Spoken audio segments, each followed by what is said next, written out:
उत्तर प्रदेशहून आलेले सन्माननीय कमलेशजी गौतमजी हे आपल्याला मार्गदर्शन करतील। मी कमलेशजी गौतमसाठी सर्वांनी टाळ्याच्या गजरात स्वागत करायचे। बहुत बहुत साधुवाद साथी संचालक महोदय। मैं उत्तर प्रदेश की धरती से आया हूँ और मुझे न मराठी समझ में आती है न मैं बोल पाता हूँ, इसलिए मैं हिंदी में बात करूंगा और मुझे 15 मिनट का टाइम मिला है, इसलिए मैं 15 मिनट में ही बात करूंगा क्योंकि हम लोग टाइम के बहुत परफेक्ट लोग हैं। सबसे पहले करुणा के सागर महामानव तथागत गौतम बुद्ध, मंच पे विराजमान बुद्ध के रूप में चीवरधारी पूज्य भंते जी, देव नाम प्रिय प्रियदर्शी सम्राट अशोक, महामानव कबीर, संत रविदास, तुकाराम और परम पूज्य बोधिसत्व भारत रत्न बाबा साहब डॉक्टर भीमराव अंबेडकर के चरण में नमन वंदन अभिनंदन करता हूं। साथियों, यहां पे आने का मुझे तीसरी बार मौका मिला है और मैं इस कार्यक्रम के आयोजकों को बहुत तहे दिल से धन्यवाद देना चाहता हूं, खास करके भीमपुत्र टेक्सास दादा गायकवाड़ जी का और हुगलेश चालवादी जी का, जिन लोगों ने हमें यहां बुलाने का काम किया है। साथियों, आप लोगों को मैं विशेष रूप से धन्यवाद ज्ञापित करना चाहता हूं कि आप लोग इतनी अच्छी संख्या में और इतने अच्छे सूझबूझ के साथ यहां पहुंच करके हमारे महानुभावों का बातों को सुन करके और अपने जीवन में एक नया परिवर्तन लाने का काम करेंगे। साथियों, मैं बिना किसी भूमिका का सीधे बात करना चाहूंगा। आंधियां चलने लगी, अब ज्वार को पैदा करो। आंधियां चलने लगी, अब ज्वार को पैदा करो। कंठ में क्रंदन नहीं, हुंकार को पैदा करो। आंधियां चलने लगी, अब ज्वार को पैदा करो। कंठ में क्रंदन नहीं, हुंकार को पैदा करो। और सज रही है रण में कुरुक्षेत्र वाली भूमिका। एक बहुजनों अपने जुबान में जय भीम को पैदा करो, जय भीम को पैदा करो। नौजवान साथियों, माताओं बहनों, जब हम अपने उत्तर प्रदेश के क्षेत्रों में प्रचार प्रसार करते हैं तो बहुत सारे लोग कहते हैं कि ये लोग कौन हैं? अरे ये तो भीम को मानने वाले लोग हैं। तो हम लोग अक्सर कहा करते हैं, अरे जय भीम हमारी शक्ति है, जय भीम हमारा नारा है। जय भीम हमारी शक्ति है, जय भीम हमारा नारा है और जय भीम हमारा जीना है, जय भीम हमारा मरना है। अरे हम उस भीम के औलाद हैं जिन्होंने लंदन के पार्लियामेंट को हिलाने का काम किया था। हम उस बाबा साहब की औलादे हैं जिन्होंने इस देश को चलाने के लिए एक संविधान दिया था। अरे हमको कहते हो कि हम कौन हैं? नौजवान साथियों, बाबा साहब ने कहा था, ऐ मेरे बहुजन समाज के लोगों, बड़ी मुसीबत और परेशानियों को झेलते हुए इस कारवां को यहां तक लाया हूं।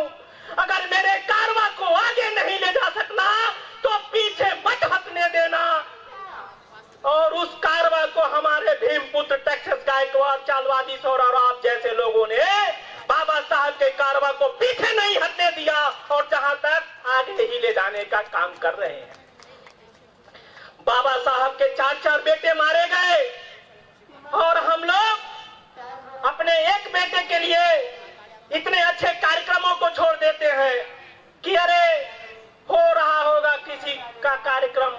अरे नहीं, ऐसा नहीं सोचना चाहिए। अगर डॉक्टर अंबेडकर अपने 4 बच्चों को मारे नहीं होते तो आपके इस करोड़ों बच्चे आज यहाँ अच्छे से बैठे नहीं होते मेरे नौजवान साथियों। इसलिए डॉक्टर अंबेडकर के उस कुर्बानी को याद करो कि उन्होंने माता रमाई से कहा था कि ये रामू, मेरे ये बच्चे आज मारे जा रहे हैं, इसका शोक मत कर, क्योंकि आने वाले शताब्दियों में तेरे करोड़ों बच्चे पैदा होने वाले हैं जो तेरे इस मिशन को आगे ले जाएंगे। क्या हम उस बाबा साहब की औलाद हैं? क्या हम उस बाबा साहब की औलाद हैं जिस बाबा साहब ने अपने बच्चों को मार दिया कि ऐ बहुजन के लोगों, तुम्हारे लिए हम अपने बच्चों को मार रहे हैं? क्या हम उस बाबा साहब की औलाद हैं? बाबा साहब के सामने माता रमाई रोते हुए अपने बच्चों की भीख मांग रही थी और हमारे लोगों ने बाबा साहब के नाम पे घर में बैठने का काम करते हैं मेरे नौजवान साथियों। बाबा साहब जब ऊपर से देखता होगा तो कहता होगा, यार मेरे नालायक लोगों, क्या मैं इसीलिए तुम्हें अपने बच्चों की बलिदानी दिया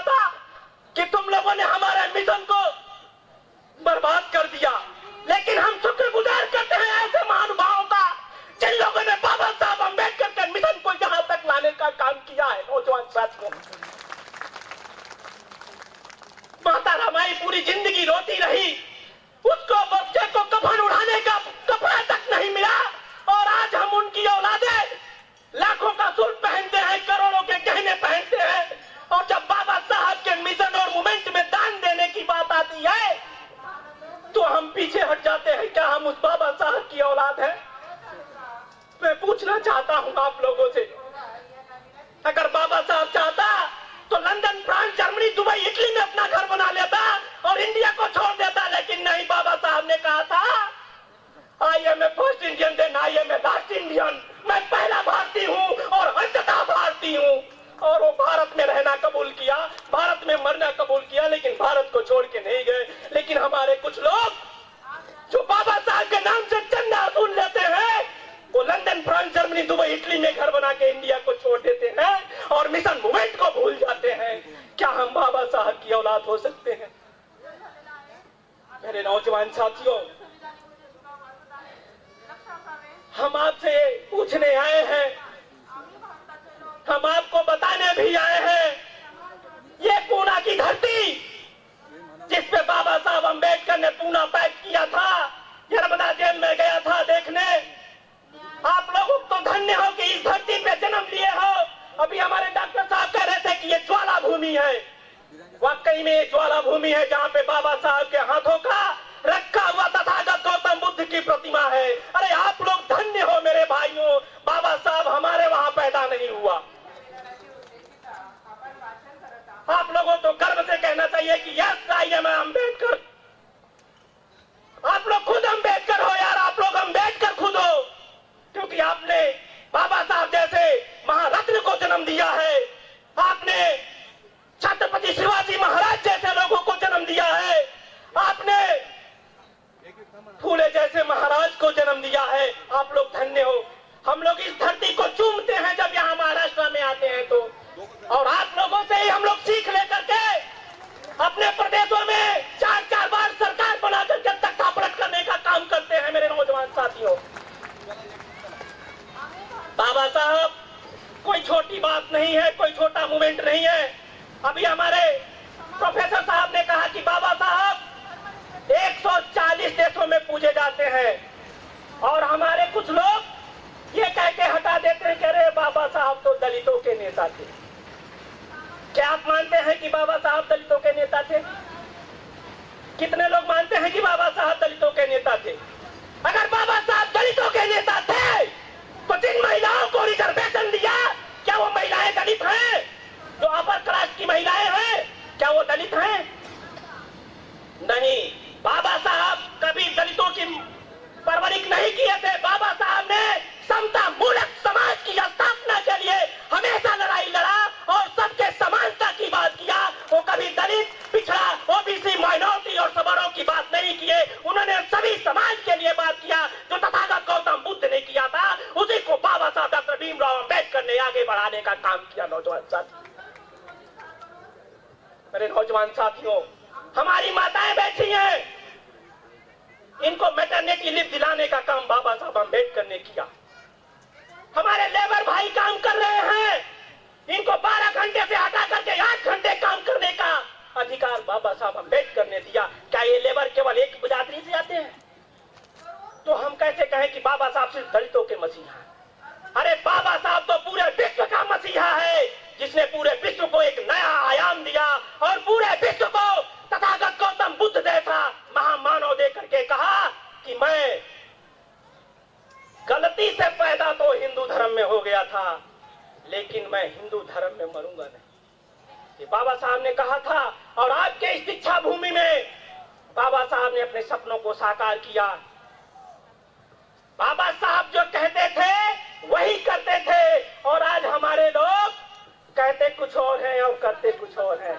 इसलिए मेरे नौजवान साथियों, मुझे आप लोगों से अनुरोध है कि अगर बाबा साहब के सच्चे अनुयायी हो, बाबा साहब के अगर सच्ची औलादे हो, तो बाबा साहब के उन बताए हुए पद चिन्हों पे चलिए जिसपे बाबा साहब ने अपने समाज को ले जाने का काम किया था। मेरे नौजवान साथियों,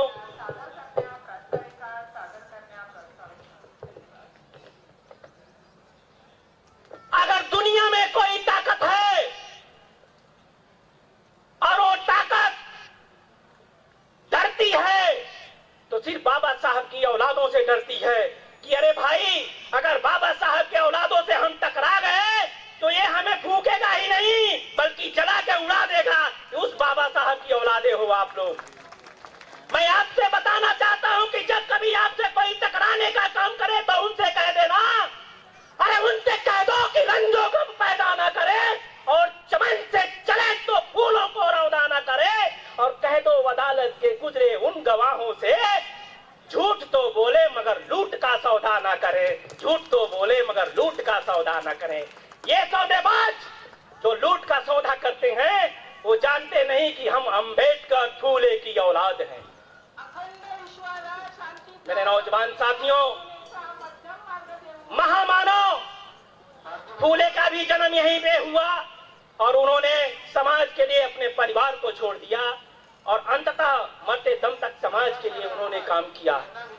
आप लोग कितने धन्य हो, इस पावन पवित्र भूमि पे जन्म लिया जहाँ पे इतने महान महान हस्तियों ने जन्म लिया और जिन्होंने इंडिया में ही नहीं बल्कि पूरे विश्व में अपने कार्यों का डंका बजा के रखा।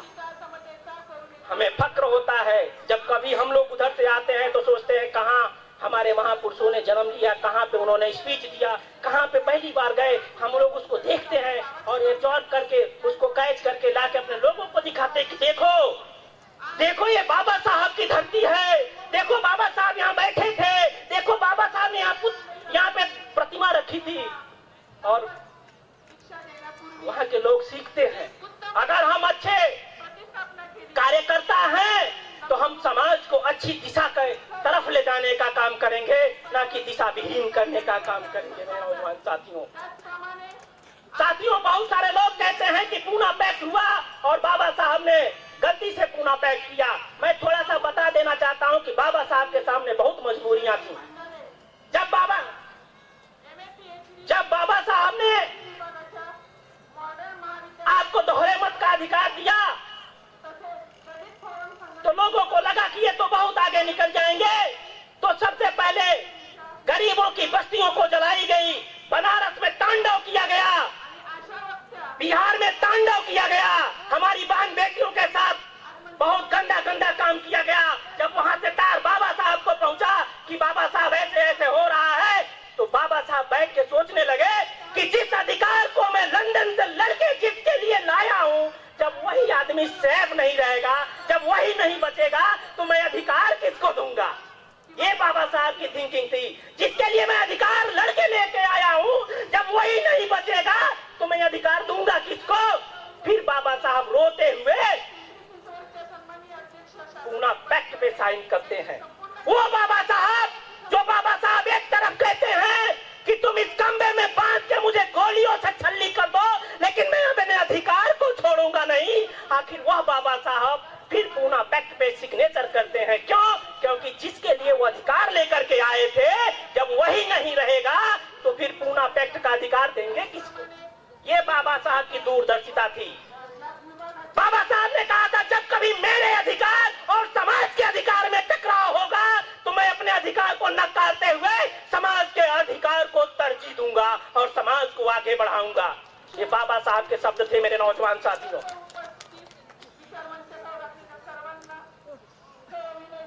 बाबा साहब, हाय रे बाबा साहब, महान, जिसको अमेरिका के लोग उगता हुआ सूरज कहते हैं, लंदन के लोग सिंबल ऑफ नॉलेज कहते हैं, और कितने दुर्भाग्य की बात है कि इंडिया के लोग दलितों के नेता कहते हैं। ये हमारा दुर्भाग्य है।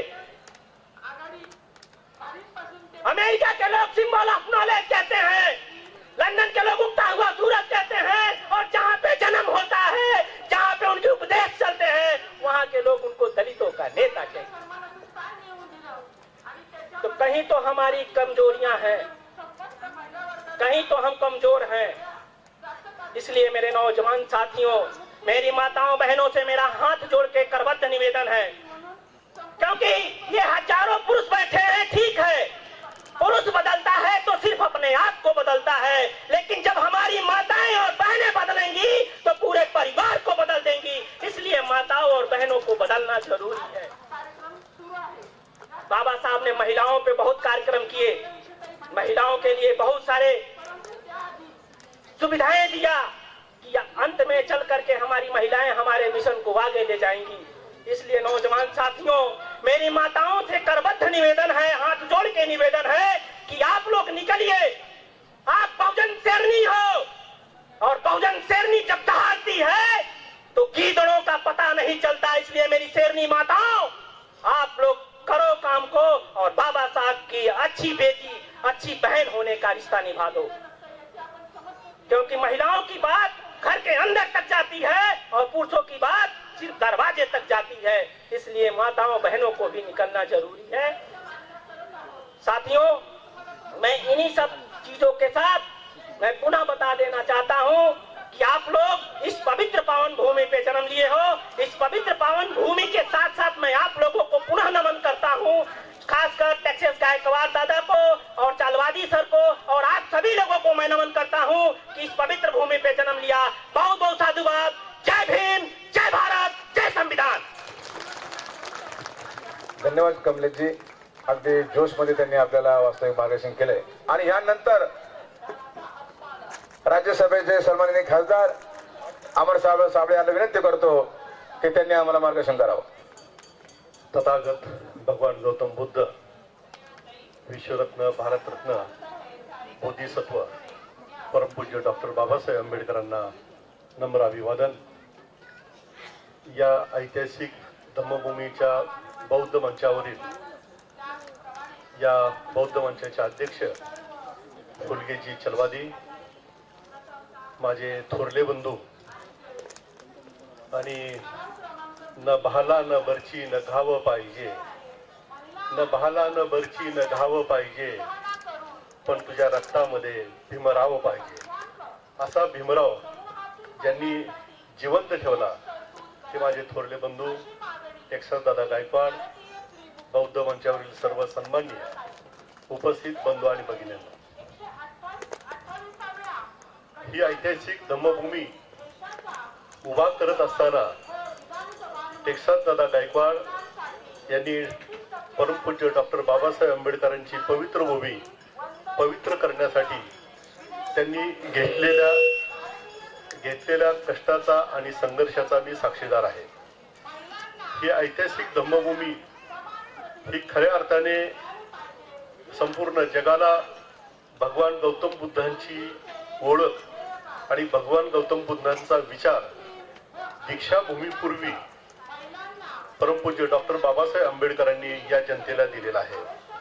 आणि तो वसा आणि वारसा जपण्यासाठी टेक्सास दादा गायकवाड आणि त्यांच्या सर्व सहकाऱ्यांनी फार प्रामाणिकपणे प्रयत्न केलेले आहेत.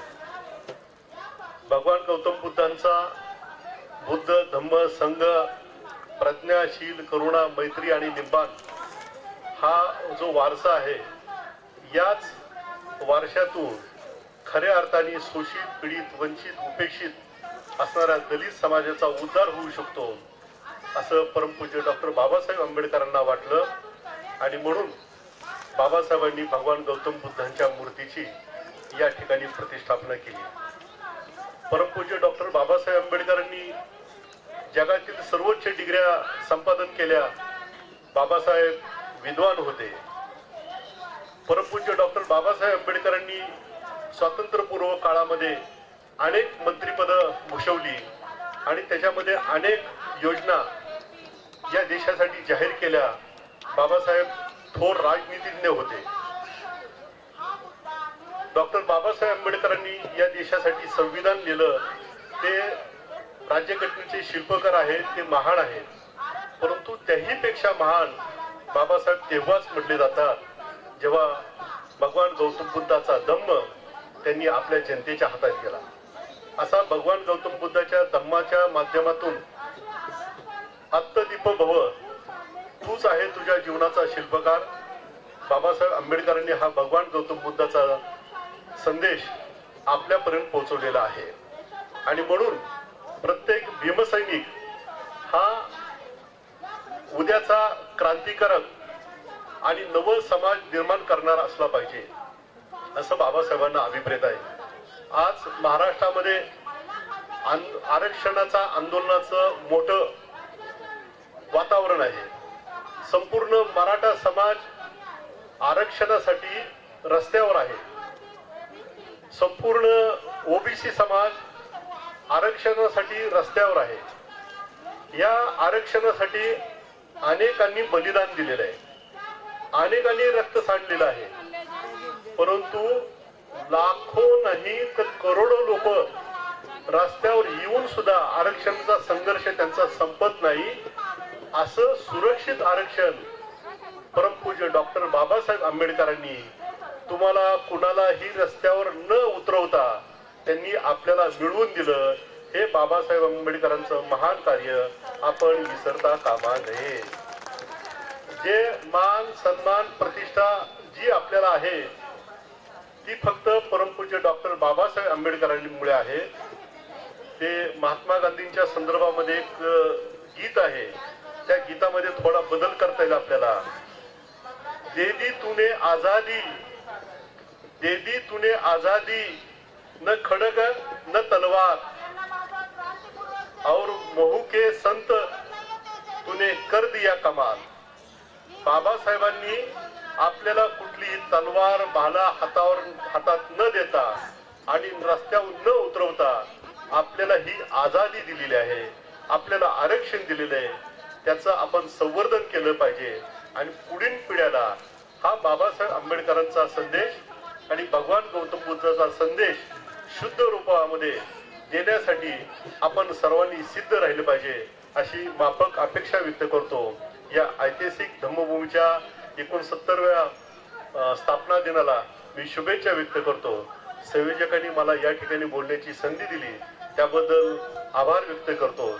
जय भीम, जय भारत, जय बुद्ध. आता आपण पुरस्कार वितरणाची सुरुवात करीत आहोत. सर्वप्रथम तुम्हाला आनंद वाटेल की गुजरातचे डॉक्टर विनोद कुमार जे भयंकर त्यांनी अभ्यास केलेला आहे, समाजासाठी त्यांनी खस्ता खाल्लेले आहेत, समाजाला दिशा दिलेली आहे आणि यूपी, मध्य प्रदेश, बिहार, गुजरात या राज्यामध्ये त्यांनी फिरून आंबेडकर चळवळ सशक्त केलेली आहे. तर आपण त्यांना त्यांच्या साहित्याच्या सेवेबद्दल आणि या कार्याबद्दल प्रबुद्ध रत्न हा सर्वोच्च बहुमान जो असतो आपला तो आपण प्रदान करीत आहोत. आणि त्यांना ऐकण्यासाठी तुम्ही थांबा. ते देखील जसे कमलेशजी असं ज्याने बोलले वक्तृत्व त्यांचं तसं त्यांचं वक्तृत्व आहे, तर आपण सगळे त्याचं वक्तृत्व ऐकण्यासाठी थांबावं. तर मी आपल्या धम्ममयचे अनुवर्तक वंदनीय सयाजीराव बंडवत गायकवाड यांना विनंती करतो की त्यांनी डॉक्टर विनोद कुमार यांना प्रबुद्ध रत्न पुरस्कार द्यावा. माननीय फुलगेशभाई चलवादी या आजच्या कार्यक्रमाचे निमंत्रक त्यांनी पुढे यावं. तर त्यांना गुजरातचे डॉक्टर विनोद कुमार टाळ्यांच्या गजरात त्यांचं स्वागत व्हावं. इथले पुरस्कार अत्यंत आंतरराष्ट्रीय दर्जाचे आहेत. अशीच माणसं आपण इथे निमंत्रित करत असतो. त्यानंतर बौद्धाचार्य दयानंदजी बगाडे गुरुजी यांना आपण धम्मरत्न पुरस्कार देतोय. ज्यांना मी मगाशी सांगितलं की प्रत्यक्षात सूर्यपुत्र भैयासाहेब आंबेडकर यांनी श्रामणेराची दीक्षा दिली आणि ते आयुष्यभर धम्मासाठी कार्यरत राहिले. त्यांना आपण धम्मरत्न पुरस्कार देतोय, तर त्यांनी स्वीकार करावा. बगाडे खरं म्हटलं तर फार उशीर होता, त्यांना अगोदर द्यायला पाहिजे होता. ही मी चुकी मान्य करतो. पुढे घ्या.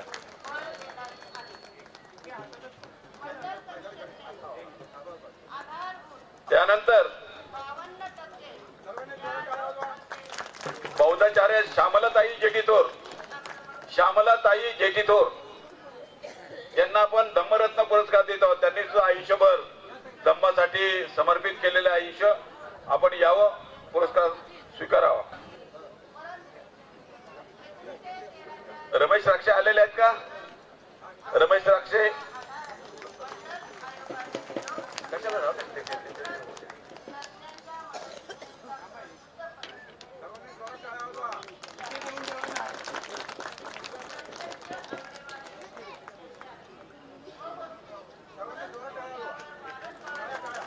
चंद्रकलाताई गायकवाड राहता तालुका राहता जिल्हा अहमदनगर यांना आपण क्रांतीरत्न पुरस्कार प्रदान करतोय. तो त्याने स्वीकारावा अशी विनंती आहे. सन्माननीय चंद्रकलाताई गायकवाड क्रांतीरत्न ते वंदनीय सायाजीराव बटपत गायकवाडांच्या हस्ते आपण हा पुरस्कार प्रदान करतोय. ही फार मोठी भाग्याची गोष्ट आहे. चंद्रकलाताई गायकवाडांनी यांच्यासाठी आणखी जोरात टाळ्या वाजवाव्यात. त्यानंतर आता आपण जी तोफ धडधडताना पाहिली ते उत्तर प्रदेशचे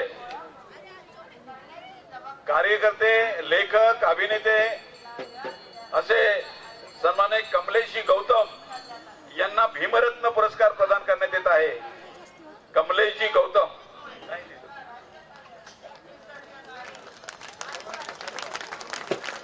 चंद्रकलाताई भीमराव चौर पगार, चंद्रकलाताई भीमराव चौर पगार नागपूर धम्मभूमी सुरक्षा समितीच्या नागपूरच्या अध्यक्षा चंद्रकलाताई भीमराव चौर पगार. आपल्याकडे 2 चंद्रकलाताई आलेले आहेत. त्यांचं काम महान आहे. One by one.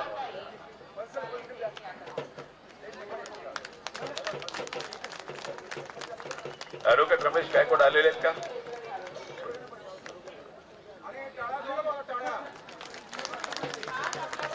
त्यानंतर रमेश पुंडलिक शिरसाट साहेब.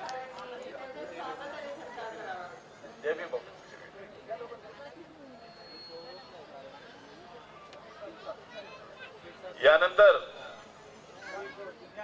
ज्यांनी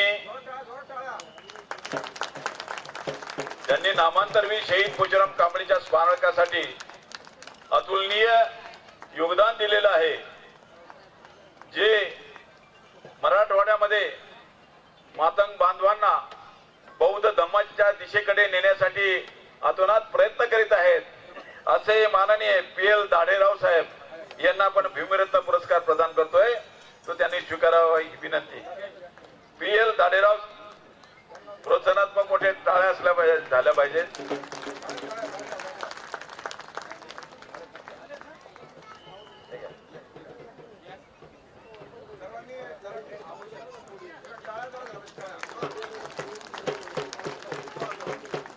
आता आम्हाला नेहमी धम्मभूमीचे आधार वाटणारे, म्हणजे अत्यंत परम मित्र असणारे, त्यांना आम्ही सांगितलं नाही, त्यांचं नावही जाहीर केलं नाही की त्यांना आम्ही पुरस्कार देणार आहोत, पण हा धक्का त्यांना आम्ही देत आहोत. समाजरत्न पुरस्कार डॉक्टर ईश्वर किशनलाल अग्रवाल यांनी हे संविधानाचे भक्त आहेत. संविधान घरोघरी पोहोचवण्यासाठी त्यांनी फार मोठं कार्य केलेलं आहे अग्रवाल साहेब. आणि धम्मभूमीसाठी जेव्हा जेव्हा गरज पडली, किती लोकांचं जेवण असू द्या, ते एका मिनिटात हजर करणार.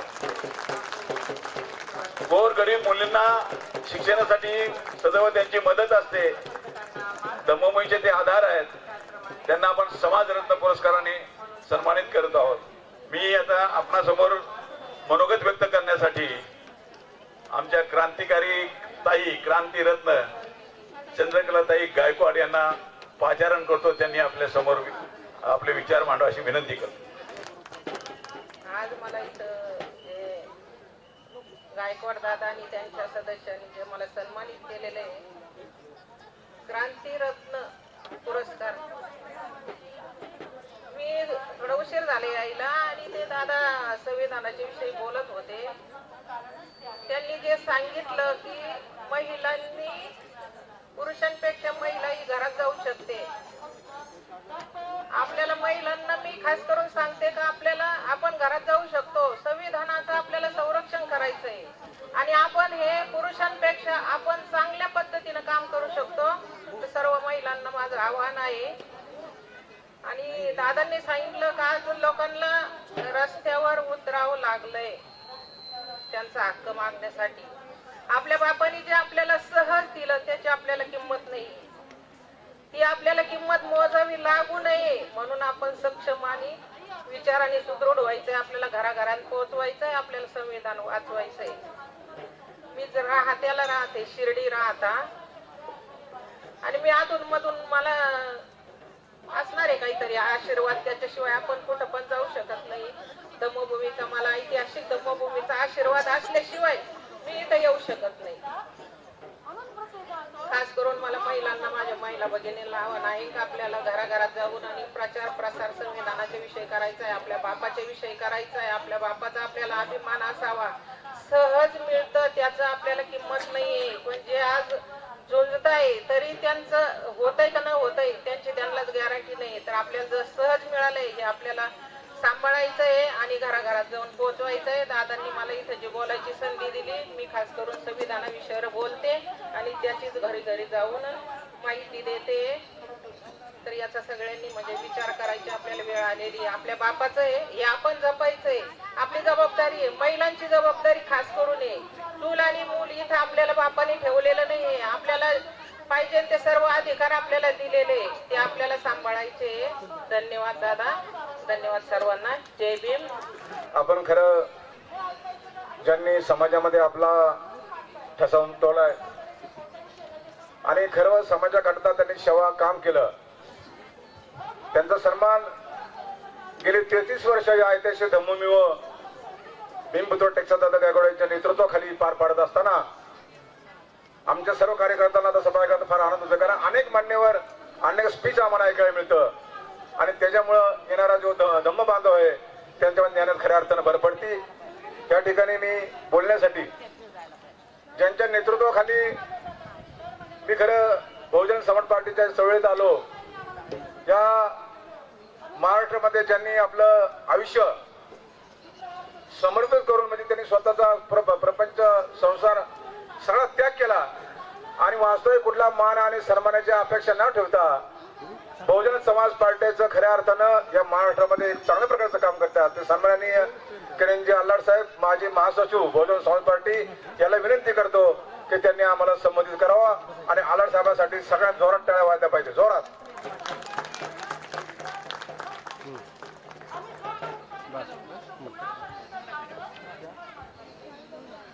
सर्व महापुरुषांना विनम्र अभिवादन. या देशामध्ये ज्या महापुरुषांनी तुम्हाला आणि मला माणूसपण दिलं, राष्ट्रपिता महात्मा ज्योतिराव फुले, राष्ट्रनायक राजश्री छत्रपती शाहू महाराज, राष्ट्र निर्माते, संविधान निर्माते, या भारत देशाचे भाग्य विधाते, बोधिसत्व भारतरत्न डॉक्टर बाबासाहेब आंबेडकर, या महापुरुषांचा विचार या भारत देशामध्ये ज्या महापुरुषाने स्वतःचं संपूर्ण जीवन खर्ची करून भारत देशाच्या काश्मीर पासून कन्याकुमारी पर्यंत पोहोचवला, ते बापसाहेब DS4 आणि BSP चे संस्थापक बहुजन नायक मान्यवर कांचीराम साहेब, फुले शाहू आंबेडकर आणि मान्यवर कांचीराम साहेबांच्या विचाराच्या, कृतीच्या, कार्याच्या एकमेव वारसदार, सामाजिक परिवर्तनाच्या महानायिका परम आदरणीय बहन कुमारी मायावतीजी. आज या क्रांतिकारक अशा धम्मभूमीमध्ये ज्यांच्या माध्यमातून अनेक वर्षापासून 365 दिवस वर्षाचे बाबासाहेबांच्या विचाराचं काम चालतं, ज्यांच्या कार्यामुळे अनेक लोकांना बाबासाहेबांचा विचार, धम्माचा विचार आत्मसात झाला, ते आदरणीय भीमपुत्र टेक्सासदादा गायकवाड, त्याचबरोबर आदरणीय आमचे वडील, आदरणीय या ठिकाणी उपस्थित असलेले धम्मभूमीचे अनुवर्तक सयाजीराव बंडोपंत गायकवाड, त्याचबरोबर या ठिकाणी उपस्थित असलेले बहुजन समाज पार्टीचे महाराष्ट्राचे प्रभारी, माजी प्रभारी, त्याचबरोबर महाराष्ट्राचे महासचिव सन्माननीय नेते फुलगेशभाई चलवादी, या ठिकाणी उपस्थित असलेले स्टेजवरती सर्व सन्माननीय पुरस्कारार्थी आणि सर्व अत्यंतिक आंबेडकरी चळवळीसाठी योगदान देणारे अत्यंतिक महान असे कार्यकर्ते यांना मी प्रथमतः जय भीम करतो. मित्रांनो, डॉक्टर बाबासाहेब आंबेडकरांनी जन्माच्या आधारावरती अयोग्य आणि अस्पृश्य समवल्या जाणाऱ्या आपल्या वर्गाला माणूसपण दिलं आणि बाबासाहेबांनी हे आपल्याला माणूसपण मिळवून देण्यासाठी स्वतः जीवनभर संघर्ष केला. डॉक्टर बाबासाहेब आंबेडकरांनी जीवनामध्ये जे काम केलं ते काम जेव्हा बाबासाहेबांच्या जीवनातलं अंतिम टप्प्यामध्ये होतं त्यावेळेस बाबासाहेबांना लक्षात आलं की माझ्या जीवनामधलं मी माझ्या समाजासाठी, या देशासाठी जे काही महत्वाचं काम करायचंय ते सर्वच्या सर्व मी काम केलेलं आहे. पण या देशामध्ये ज्या वर्गाला जन्माच्या आधारावरती अयोग्य आणि अस्पृश्य ठरवलं गेलंय त्या वर्गाला आपल्याला एक विचार देखील दिला पाहिजे आणि तो विचार देण्यासाठी डॉक्टर बाबासाहेब आंबेडकरांनी 1935 साली मी हिंदू म्हणून जन्माला आलो पण हिंदू म्हणून मरणार नाही अशी घोषणा देखील केली. आणि त्याच्यानंतर 21 वर्षांनी बाबासाहेबांनी 14 ऑक्टोबर 1956 ला धर्मांतर देखील केलं. मित्रांनो, त्याच्या अगोदर जर डॉक्टर बाबासाहेब आंबेडकरांनी जो विचार त्यांना स्वीकारायचा होता त्याची चाहूल जर कुठे दाखवली तर ती देहूरोडच्या या ऐतिहासिक धम्मभूमीमध्ये दाखवली. आणि बाबासाहेब आंबेडकरांनी स्वतःच्या हाताने या ठिकाणी ऐतिहासिक मूर्ती, भगवान बुद्धाची मूर्ती ही स्थापित केली. बाबासाहेबांनी आपल्याला बुद्धाचा विचार दिला. त्याचं सगळ्यात महत्वाचं कारण म्हणजे बाबासाहेब प्रकांड पंडित होते. बाबासाहेबांनी देशातल्या सगळ्या धर्मांचा, जगातल्या सगळ्या धर्मांचा अभ्यास केला. अक्षरशः भैयासाहेब आंबेडकरांना बाबासाहेबांनी पंजाबला पाठवलं होतं आणि भैयासाहेब आंबेडकर 21 दिवस पंजाब मध्ये एका गुरुद्वारामध्ये राहून त्या ठिकाणी शीख धर्माचा देखील त्यांनी अभ्यास केला होता. सर्व धर्मांचा, जैन धर्म असो, ख्रिश्चन धर्म असो, सर्व धर्मांचा बाबासाहेबांनी अभ्यास केला. पण बाबासाहेबांच्या प्रामुख्याने एक लक्षात आलं होतं की या देशामध्ये आणि जगामध्ये जे सर्व धर्म आहेत त्या सर्व धर्मांमध्ये जर सगळ्यात प्राचीन धर्म असेल तर तो यहुदी धर्म देखील, पण त्याच्यामध्ये देखील डॉक्टर बाबासाहेब आंबेडकरांना लक्षात आलं की एक प्रकारची, वेगळ्या प्रकारची अस्पृश्यता त्या धर्मांमध्ये देखील आहे. जर सर्व धर्मांमध्ये अस्पृश्यता आहे तर बाबासाहेबांनी असा विचार केला की मी माझ्या वर्गाला अशा पद्धतीचा विचार दिला पाहिजे की ज्याच्यामध्ये अस्पृश्यता नसेल.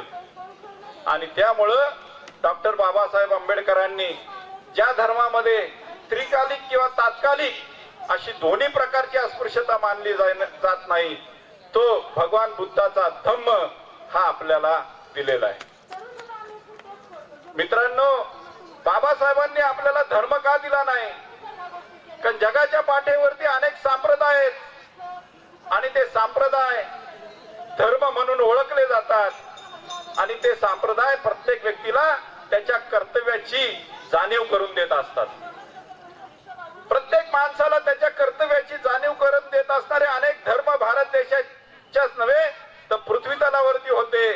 पण डॉक्टर बाबासाहेब आंबेडकरांना याची जाणीव होती की भारत देश जो आहे आणि भारतामधली जी काय वर्ण व्यवस्था आणि धर्म व्यवस्था आहे त्यांनी या देशामध्ये माणसाचं माणूसपण पूर्णतः हिरावून घेतलेलं आहे. आणि म्हणून बाबासाहेब आंबेडकर या प्रयत्नात होते की मी माझ्या समाजाला धर्म नव्हे तर मी माझ्या समाजाला धम्म दिला पाहिजे. पण बाबासाहेबांना माहिती होतं की धर्म दिला तर पुन्हा एकदा माझा समाज कर्मकांडामध्ये अडकू शकतो आणि ह्या सगळ्यातनं आपली मुक्ती होण्यासाठी बाबासाहेबांनी आपल्याला धम्म दिला. आणि बाबासाहेब म्हणाले की धम्म म्हणजे स्वातंत्र्य, समता, बंधुत्व, न्याय, मानवता आणि समानता या तत्वांचं अनुकरण पालन करणारा जो वर्ग आहे तो म्हणजे धम्माच्या मार्गावरती चालणारा वर्ग आहे. धर्म आणि धम्म या पूर्णतः दोन वेगळ्या बाबी आहेत. तुम्ही धर्माच्या माध्यमातून कर्तव्य करू शकता, पण धम्माच्या माध्यमातून तुम्हाला अशा पद्धतीने जीवन जगावं लागतं की माझ्या जीवन जगण्याचा कोणाला देखील अडचण होऊ नये. माझ्या जीवन जगण्यामुळे कोणाच्या देखील जीवनामध्ये दुःख येऊ नये. माझ्या जीवन जगण्यामुळे, माझ्या कार्यामुळे कोणाच्या देखील हक्क अधिकाराची हानी होऊ नये. माझ्या कामामुळे कोणाचंही स्वातंत्र्य हरवलं जाऊ नये. माझ्या कामामुळे कोणाला तरी समता नाकारली जाऊ नये. माझ्या कामामुळे कोणाचं तरी अहित होऊ नये. अशा पद्धतीचं जीवन जगणं म्हणजे धम्माचं आचरण करणं. आणि त्यामुळं मित्रांनो, बाबासाहेबांनी आपल्याला धर्म नाही दिला, तर बाबासाहेबांनी 25 डिसेंबरला या ठिकाणी भगवान बुद्धाची मूर्ती स्थापित करून आपल्याला धम्माच्या दिशेने नेलंय. म्हणजे या देशामध्ये स्वातंत्र्य, समता, बंधुत्व, न्याय आणि मानवता आणि समानता या विचाराला गतिमान करण्याचं काम बाबासाहेबांनी केलेलं आहे. बाबासाहेब जीवनाच्या शेवटच्या टप्प्यामध्ये म्हणाले, मी तुमच्यासाठी जे हक्क आणि अधिकार मिळवले ते मिळवण्यासाठी मला माझ्या विरोधकांबरोबर खूप संघर्ष करावा लागलेला आहे. मला खूप यातना सोसाव्या लागलेल्या आहेत. मला खूप दुःख आणि कष्ट सोसावे लागलेले आहेत. त्यानंतर मी हा चळवळीचा गाडा इथपर्यंत आणलेला आहे. अनेक संकटांवरती मात केल्यानंतर हा चळवळीचा गाडा इथवर आलेला आपल्याला दिसतोय. आणि बाबासाहेब म्हणाले की हा चळवळीचा गाडा तुम्हाला जर पुढे नेता आला नाही तरी तुम्ही तो मागे घेऊन जाऊ नका. डॉक्टर बाबासाहेब आंबेडकरांचा हा चळवळीचा गाडा जो आहे तो या देशामध्ये 1956 नंतर बहुजन नायक मान्यवर कांशीराम साहेबांनी आणि सामाजिक परिवर्तनाच्या महानायिका परम आदरणीय बहनकुमारी मायावतीजी या दोघांनी बाबासाहेबांच्या विचाराचं सरकार भारत देशातल्या सगळ्यात मोठ्या राज्यामध्ये उत्तर प्रदेशामध्ये स्थापित करून बाबासाहेबांचं काम पुढे नेलेलं आहे. आणि त्यामुळे मित्रांनो, जर आपल्याला बाबासाहेबांचा विचार हा जास्तीत जास्त गतिमान करायचा असेल तर आपल्याला कुठल्याही परिस्थितीमध्ये बहुजन समाज पार्टीच्या माध्यमातून बाबासाहेबांचा आत्मसन्मानाचा आणि स्वाभिमानाचा विचार आत्मसात करून काम करून बाबासाहेबांचा हा रथ पुढे न्यावा लागेल. आणि बाबासाहेबांचं शासन करती जमात बनण्याचं स्वप्न आपल्याला साकार करावं लागेल. एवढंच बोलून मी या ठिकाणी थांबतो. जय भीम, जय भारत. आदरणीय टेक्सास दादा गायकवाड दरवर्षी मला आग्रहपूर्वक या कार्यक्रमाला बोलवतात आणि या ठिकाणी अत्यंत मान सन्मान देतात. त्यांचं देखील मी आयुष्यभर ऋणी राहील. एवढं बोलून या ठिकाणी थांबतो. जय भीम, जय भारत. दोन महत्वाच्या व्यक्ती सत्कारमूर्ती आलेले आहेत. तर ऐतिहासिक दमोमीचे मुख्य प्रवर्तक वंदनीय भीमशाहीर हरीश गंगाधर चौरे हे अत्यंत क्रांतिकारी असे शाहीर होते. म्हणजे भीमशाहिरीचे जनक युगकवी वामनदादा कर्डक जरूर आहेत, पण त्यांना सडेतोड सामना त्यांच्याशी करणारे आणि प्रबुद्ध विचारसरणीमध्ये अग्रणी असणारे म्हणजे 48 साली त्यांनी आपल्या घरावर गुढी लावली, तिला जोड्यांची माळ घातली आणि काव्य केले, शाहीर हरीश चौरेचे देवारे खातात नगझरीचे वारे. तर अशा या महान, खरं म्हणतात तर बाबासाहेबांचे शिष्य अनेक झाले, पण तो कोणत्याही शिष्याने वामनराव गोडबोले सोडल्याशिवाय दुसऱ्या कोणत्याही शिष्याने इतकं महान क्रांती केली नाही की आपल्या नेत्याला इथं बोलून आपल्या नेत्याच्या हाते धम्म क्रांती केली त्यांनी. तर ते असे बंडखोर साहित्यिक वंदनीय भीमशाहीर हरीश गंगाधर चौरे यांच्या स्मरणार्थ आपण साहित्यरत्न पुरस्कार डॉक्टर मुलगे सरांना आपण देत आहोत. तर त्यांना हा पुरस्कार देण्या अगोदर मी त्यांचे उत्तम शिष्य असणारे प्राध्यापक अजित जगताप सरांना मी विनंती करेन की त्यांच्याबद्दल आपण परिचय द्यावा. धन्यवाद. सर्वांना मैत्रीपूर्ण जय भीम. खरं तर आदरणीय प्राचार्य डॉक्टर संभाजी मलघे सरांना धम्मभूमी कृती समितीच्या वतीनं आणि आदरणीय भीमपुत्र टेक्सादादा गायकवाड यांच्या मार्गदर्शनाखाली होत असलेल्या या पुरस्कार वितरणामध्ये आमच्या महाविद्यालयाचे प्राचार्य डॉक्टर संभाजी मलघे सरांना हा पुरस्कार जाहीर होतोय. त्यांना आपण हा पुरस्कार देऊन सन्मानित करणार आहोत. हा आमच्या इंद्राणी परिवारासाठी असलेला एक अभिमानाचा क्षण आहे. खरं तर आमचे प्राचार्य डॉक्टर संभाजी मलघे यांचा परिचय करून देत असताना तो 4 टप्प्यामध्ये करून द्यावा लागेल. पहिल्यांदा एक विद्यार्थी म्हणून ते अतिशय हुशार होते.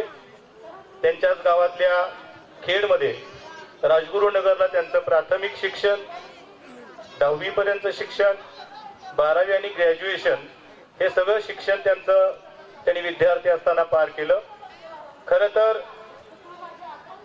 त्यांचं एक आत्मचरित्र आहे. एक गुराखी ते प्राचार्य, म्हणजे गुरं राखून आपलं प्राथमिक शिक्षण ज्यांनी पूर्ण केलं, माध्यमिक शिक्षण पूर्ण केलं, सर्व कठीण परिस्थितीला शाळेमध्ये चालत जाऊन त्यांनी शिक्षण पूर्ण केलं. म्हणजे खरं तर मोठं काम त्यांनी त्या काळामध्ये केलेलं होतं. त्यानंतर विद्यापीठामध्ये असताना MA चं शिक्षण त्यांनी पूर्ण केलं आणि विशेष म्हणजे सर MA करत असताना स्टेट पास झाले होते. जी परीक्षा अतिशय अवघड म्हणून ओळखली जाते ती परीक्षा सरांनी विद्यार्थी असताना ते उत्तीर्ण झालेले होते. आणि सगळ्यात महत्वाचं सरांच्या बद्दल बोलायचं म्हटलं तर आंबेडकरी विचारसरणी जी आहे, आंबेडकरी विचारधारा जी आहे, आदरणीय कोतापल्ली सरांचे ते जवळचे विद्यार्थी अगदी सतत कोतापल्ली सरांचा सहवास ज्यांना लाभला आणि त्या सहवासातून स्वातंत्र्य, समता, बंधुभाव आणि एक समतेचा विचार त्यांच्या मनामध्ये तेव्हापासून अतिशय चांगल्या पद्धतीनं रुजलेला होता. असे आमचे प्राचार्य डॉक्टर संभाजी मलघे सर आहेत. लेखक म्हणून त्यांनी 12 ग्रंथ लिहिलेले आहेत. 12 ग्रंथांमध्ये बाबासाहेबांच्या जीवनावरती काही ग्रंथ त्यांनी लिहिलेले आहेत. समतेचा ध्वज सारखं पुस्तकाचं त्यांनी समीक्षण केलेलं आहे. असे अनेक बाबासाहेबांच्या विचाराशी संबंधित असलेल्या वैचारिक चळवळीमध्ये ते नेहमीच सक्रिय असायचे. आणि आज आमच्या महाविद्यालयाचे प्राचार्य म्हणून काम करत असताना सर्वांना बरोबर घेऊन कुठलाही भेद न ठेवता किंवा कुठलाही ग्रुप न ठेवता ही सगळी माणसं, ही सगळी लोक माझी आहेत. मग तो कोणत्याही विचारसरणीचा असो, कोणत्याही जातीचा असो, कोणत्याही धर्माचा असो, तो चांगला माणूस आहे, चांगलं ते घेणं.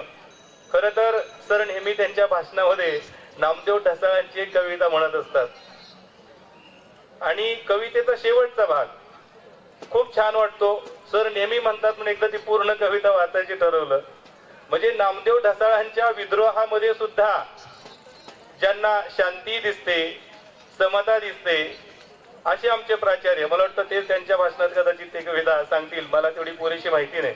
पण असं एक चांगलं काम डॉक्टर संभाजी मलघे करत असतात. सरांचं एक वैशिष्ट्य म्हणजे विद्यार्थ्यांना कोणतीही अडचण असेल, पालकांना अडचण असेल, अगदी एखाद्या पालकांकडे पैसे भरायला नसतील विद्यार्थ्याच्या परीक्षे फीचे असो, ऍडमिशनचा काही विषय असो, तर ते पैसे नाहीत असं सांगायला प्राचार्यांपर्यंत जातात. म्हणजे जाण्यासाठी लोकांना संकोच वाटत नाही. प्राचार्य हा आमचा कोणतरी असं पालकांना सुद्धा वाटतं आणि त्यावेळी सर स्वतःच्या खिशातून काढून त्या विद्यार्थ्याची फीस भरण्यासाठी पैसे देतात. असं एक मोठं व्यक्तिमत्व खरं तर आज या ठिकाणी उपस्थित झालेलं आहे. मी दादांना धन्यवाद देतो की मला त्यांनी या ठिकाणी सरांच्या बद्दल 2 शब्द बोलण्याची संधी दिली. आणि पुन्हा एकदा धम्मभूमी कृती समितीच्या प्रती सुद्धा मी कृतज्ञता व्यक्त करतो की त्यांनी आमच्या सरांना या ठिकाणी हा सन्मान दिलेला आहे.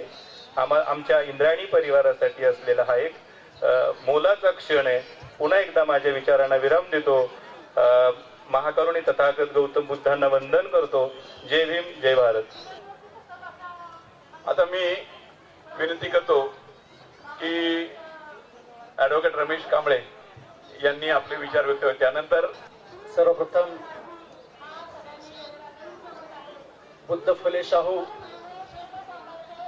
बाबासाहेब अण्णाभाऊ या महापुरुषांना आजच्या या प्रसंगाने मी त्रिवार अभिवादन करतो. कोटी कोटी प्रणाम करतो. मंचावर उपस्थित सर्व मान्यवर, या कार्यक्रमासाठी ज्यांनी मला पाचारण केलं, भीमरत्न पुरस्कारासाठी ज्यांनी माझी निवड केली, या संयोजन समितीचे मी सर्वप्रथम आभार व्यक्त करतो. माझ्यासारख्या एका छोट्याशा कार्यकर्त्याला जो ग्रामीण भागामध्ये काम करतो, खेड्यापाड्यामधल्या बहुजन समाजातील अशिक्षित बांधवांना जो जाऊन बुद्ध फुले शाहू बाबासाहेब अण्णाभाऊ यांचे विचार सांगतो, अशा माझ्यासारख्या छोट्याशा एका कार्यकर्त्याला आपण इथं बोलवलं आणि मला यापुढेही असंच काम करण्याची प्रेरणा दिली, त्याबद्दल मी या संयोजन समितीचे ऋण व्यक्त करतो, आभार व्यक्त करतो. खास करून आम्ही जेव्हा 29 जानेवारी 2023 ला अहमदपूर येथे, लातूर जिल्ह्यामधला एक तालुका आहे अहमदपूर, या तालुक्यामध्ये मातंग आणि चर्मकार समाजाच्या 84 कुटुंबांनी बौद्ध धम्माची दीक्षा घेतली. त्या कार्यक्रमासाठी आमच्या कार्यक्रमाचं खास आकर्षण म्हणून आमचे परमादरणीय दादा टेक्सास दादा गायकवाड हे या ठिकाणी उपस्थित होते. त्यांनी हा कार्यक्रम याच देही याच डोळा पाहिलेला आहे. त्या कार्यक्रमाच्या निमित्ताने दादांनी काही गोष्टी अनुभवल्या की बहुजन समाज बुद्धाच्या वाटेवर आहे, किंबहुना तो असा येऊन थांबलेला आहे आपल्या जवळ, फक्त त्याला हात देण्याची गरज आहे. आणि हात देणाऱ्या कार्यकर्त्यांची निर्मिती यापुढे जास्त प्रमाणात झाली पाहिजे, अशा प्रकारची भूमिका आमच्या कार्यक्रमाची होती. आणि ही कार्यक्रमाची भूमिका दादांसारख्या अत्यंत जिवंत काळजाच्या माणसाला आवडल्यामुळे कदाचित माझ्यासारख्या अत्यंत सामान्य कार्यकर्त्याच्या पाठीवर थाप मारण्यासाठी आपण दादा मला इथे पाचारण केलेलं आहे. मी संयोजन समितीचा खरंच ऋणी आहे. मला एक गोष्ट सांगायला आवडेल, मी खरंच अत्यंत ग्रामीण भागामध्ये काम करायला आवडणारा कार्यकर्ता आहे. मला शहरामध्ये काम करण्यापेक्षा खेड्यापाड्यामध्ये जो समाज आहे, जो आंबेडकरवादी आहे, परंतु शहरामधल्या बुद्धिजीवी लोकांचं स्थलांतर झालेलं आहे, ग्रामीण भागातल्या बुद्धिजीवी लोकांचं स्थलांतर शहराकडे झाल्यामुळे तो समाज थोडासा दुर्लक्षित आहे, उपेक्षित आहे. आणि अशा समाज बांधवांकडे जाऊन त्यांच्यासोबत हितगुज करण्याची, त्यांना बुद्ध फुले शाहू आंबेडकर अण्णाभाऊ सांगण्याची गरज आहे. मातंग समाजाचे अनेक धर्मांतराचे सोहळे आमच्या लातूर जिल्ह्यामध्ये होत आहेत. त्या ठिकाणी अनेक मंडळी आहे जी चर्मकार आणि मातंग समाजाच्या धर्मांतराच्या निमित्ताने कार्यरत आहे. आणि अशाच कार्यक्रमाच्या एका प्रसंगाने दादाची आणि माझी भेट झाली आणि आजचा हा प्रसंग मी आज तुमच्या पुढे उभा आहे, त्याला तो धम्मदीक्षेचा कार्यक्रम कारणीभूत आहे. या प्रसंगाने अधिक न बोलता पुन्हा एकदा मी या संयोजन समितीच्या सर्व सन्मान्य सदस्यांचे आभार व्यक्त करतो. पूजनीय भंते त्यांना पंचांग प्रणाम करतो आणि मी माझं मनोगत थांबवतो. जय भीम, जय भारत.